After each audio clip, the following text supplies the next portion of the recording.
السلام علیکم دوستوں، یہ 29 مئی کی صبح 7 بجے کا وقت تھا اور یہ قسطنطنیہ کے 1000 سال بعد سلطنت عثمانی کے ہاتھوں فتح ہو چکا تھا۔ یونیچیری شہر میں داخل ہو چکے تھے۔ انہیں دیکھ کر شہر کے باہر کھڑی تھکی ہوئی عثمانی فوج میں ایک نیا جوش بھر گیا۔ وہ بھی یونیچیری کے پیچھے شہر میں داخل ہونے لگی اور 10 منٹ کے اندر اندر 30,000 سپاہی شہر کے اندرونی دیوار تک پہنچ کر اس کے دروازے کھول رہے تھے۔ شہر کے محافظ جان بچانے کے لیے ادھر ادھر بھاگ رہے تھے۔ 700 سال کا انتظار ختم ہو چکا تھا اور مسلمان قسطنطنیہ فتح کر چکے تھے۔ دنیا میں قیامت کے جتنے بھی تصورات ہیں، ان میں ایک بات سب میں ایک جیسی ہے کہ قیامت جب بھی آئے گی وہ ایک بہت بڑی تباہی لائے گی، جس کے بعد ایک نئی زندگی، ایک نئے دور کا آغاز ہوگا۔ اسی طرح کا ایک عقیدہ اناطولیہ اور یورپ کے عیسائیوں میں 15ویں صدی میں بھی تھا۔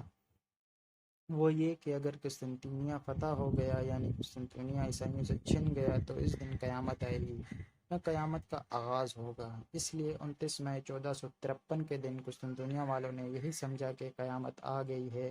قسطنطنیہ واقعی تباہ ہو رہا تھا اور قسطنطنیہ کے باہر اپنے خیمے میں بیٹھا سلطان منتظر تھا کہ کب یہ قیامت کے لمحات رکیں اور وہ شہر میں امن و امان کا حکم دے کر ایک نئے عہد کا آغاز کر سکے، کیونکہ اس کی نظریں اس تباہی کے پار قسطنطنیہ کو استنبول کے نام سے پھر دنیا کا ایک عظیم الشان شہر بنتا دیکھ رہی تھیں۔ شہر کے سینکڑوں لوگ ہیگیا صوفیہ کی طرف بھاگے، اسے ہیگیا صوفیہ کی طرف جس کا انہوں نے ابھی کچھ ہفتے پہلے ایسٹر سنڈے تک بائیکاٹ کر رکھا تھا۔ اب اس ہیگیا صوفیہ کی طرف ہزاروں لوگ پناہ کے لیے بھاگ رہے تھے۔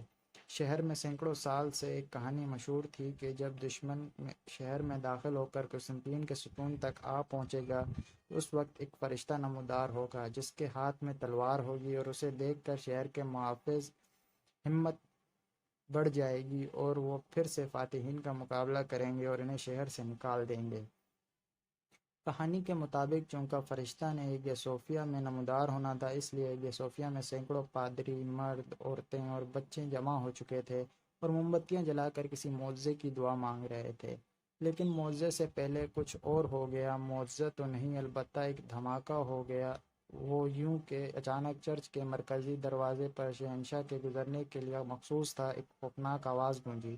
شاید کچھ عیسائی یہ سمجھے ہوں کہ مدد کو فرشتہ آن پہنچا ہے، لیکن یہ کسی فرشتے کی آمد نہیں بلکہ سلطان کی سب سے بہترین فورس یعنی یونیچیری کے چرچ میں داخلے کا اعلان تھا۔ یونیچیری نے موٹے دروازے کو کلاڑوں کے وار کر کے توڑ دیا تھا اور اب وہ چرچ کے اندر داخل ہو چکے تھے۔ ہیگیا صوفیہ پر حملے کے بعد تو ہم پرست یونانیوں میں ایک اور کہانی بہت مشہور ہے۔ وہ کہانی یہ تھی کہ جب یونیچیری نے ہیگیا صوفیہ پر حملہ کیا تو پادری ساری صلیبیں اٹھا کر ایک دیوار کے پاس آئے۔ وہ دیوار درمیان سے کھل گئی، ایک راستہ پیدا ہو گیا، یہاں سے یہ لوگ اندر چلے گئے، دیوار پھر برابر ہو گئی۔ یونانیوں نے یہ عقیدہ بنا لیا کہ یہ پادری آج بھی اس دیوار کی دوسری طرف کہیں زندہ سلامت ہیں۔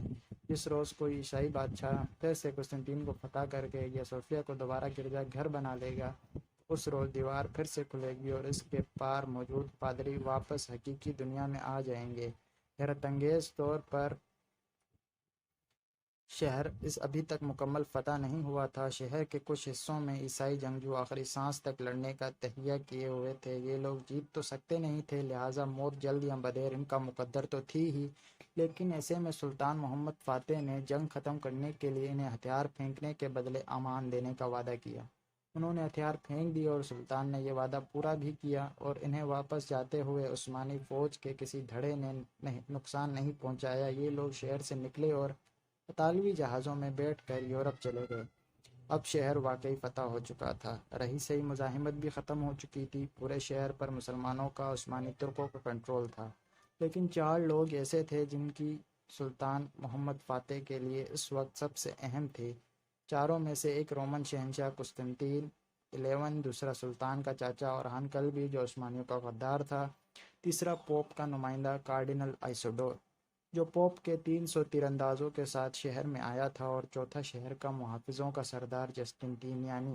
ان چاروں کی تلاش جاری تھی کہ سلطان کے پاس ایک کٹا ہوا سر لایا گیا، جس کے متعلق کچھ قیدیوں نے تصدیق کی کہ یہ سر قسطنطین 11 یعنی شہنشاہ کا ہے۔ چنانچہ اس سر کو ایک نیزے پر ٹانگ کر ہیگیا صوفیہ کے سامنے مجسمے کے ستون پر نصب کر دیا گیا۔ تاکہ سب کو تصدیق ہو جائے کہ رومن شہنشاہ مر چکا ہے۔ سلطان کی لسٹ میں قسطنطین کے بعد دوسرا نمبر اورہان قلبی کا تھا، کیونکہ جب تک یہ شخص زندہ تھا خدشہ موجود تھا کہ وہ عثمانی سلطنت کے تخت و تاج پر اپنا دعویٰ کر کے اس خانہ جنگی نہ شروع کروا دے۔ شاید اوران قلبی شہر سے زندہ سلامت نکل جاتا، لیکن سلطان کے سپاہیوں نے اوران کو سی آف مرمرہ کے پاس والی دیوار پر دیکھ لیا۔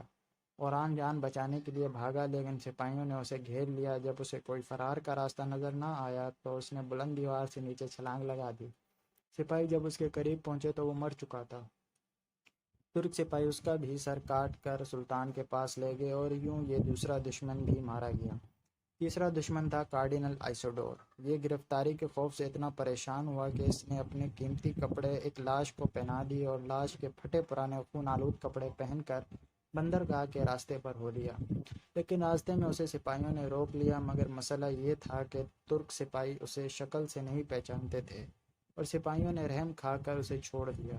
یوں آئسوڈور کارڈینل بھی شہر کے باہر کھڑے ایک اٹالین جہاز تک پہنچنے میں کامیاب ہو گیا اور وہاں سے فرار ہو گیا۔ اسی طرح یہ تیسرا دشمن جان بچا کر نکل گیا۔ سلطان کا چوتھا دشمن جنگجو سردار جسٹنٹینیہ تھا۔ یہ وہی جسٹنٹینیہ تھا جو شہنشاہ قسطنطین 11 کے بعد قسطنطین کے محافظوں کی سب سے بڑی امید تھا۔ یہ بہت بہادری سے لڑا تھا اور عثمانی فوج بھی اس کی تعریف کرتی تھی۔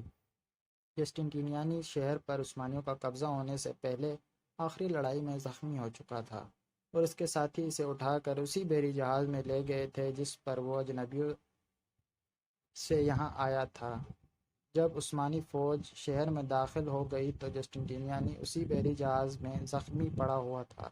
اس کے ساتھی عثمان سے لڑائی میں مارے جا چکے تھے، لیکن اس کے بچے کچے ساتھی فوراً طور پر اپنے جہاز میں پہنچے اور جہاز کو بندرگاہ سے دور لے گئے۔ یوں جسٹنٹینیانی زندہ عثمانی سپاہیوں کے ہاتھ تو نہیں آیا، لیکن جنگ میں وہ اتنا زخمی ہو چکا تھا کہ زیادہ دیر زندہ بھی نہیں رہا، اور 1 جون 1453 کو وہ بھی مر گیا۔ اس کے بعد اس کی لاش یونان لے گئے اور اسی یونانی جزیرے چیاس پر دفن کر دیا گیا۔ یوں سلطان کو 4 انتہائی مطلوب لوگوں میں سے 3 مارے گئے اور صرف ایک بچ کر نکلنے میں کامیاب ہوا۔ اب شہر فتح ہو چکا تھا، سلطان کے دشمن مارے جا چکے تھے، یہاں بھاگ چکے تھے۔ 21 سال کا نوجوان عثمانی سلطان محمد فاتح اب سب سے زیادہ چاہے جانے والے شہر کا مالک بن چکا تھا۔ وہ شہر فتح ہو چکا تھا جس کا انتظار مسلمان 7 صدیوں سے کر رہے تھے، اور جس کی بشارت پیغمبر اسلام محمد صلی اللہ علیہ وآلہ وسلم نے دی تھی۔ دن ڈھلے سلطان شہر میں داخل ہوا۔ سب سے پہلے وہ گرجا گھر ہیگیا صوفیہ کے سامنے پہنچا، گھوڑے سے اترا اور اس نے زمین سے کچھ مٹی اٹھا کر اپنی پگڑی پر ڈال لی۔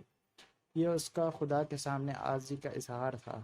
وہ عمارت میں داخل ہوا، یہاں ایک سپاہی نے اذان دی اور سلطان نے اس گرجا گھر کو مسجد بنانے کا اعلان کر دیا۔ اعلان کے ساتھ ہی اس کو نیا نام دیا گیا آیا صوفیہ۔ آیا صوفیہ اسی دن فتح ہوئی اور اس سرزمین پر پہلی نماز ظہر ادا کی گئی۔ اس کے بعد پہلا جمعہ بھی وہیں ادا کیا گیا۔ امید ہے آپ کو ویڈیو پسند آئی ہوگی۔ لائک کریں، سبسکرائب کریں اور بیل آئیکن پریس کریں۔ شکریہ۔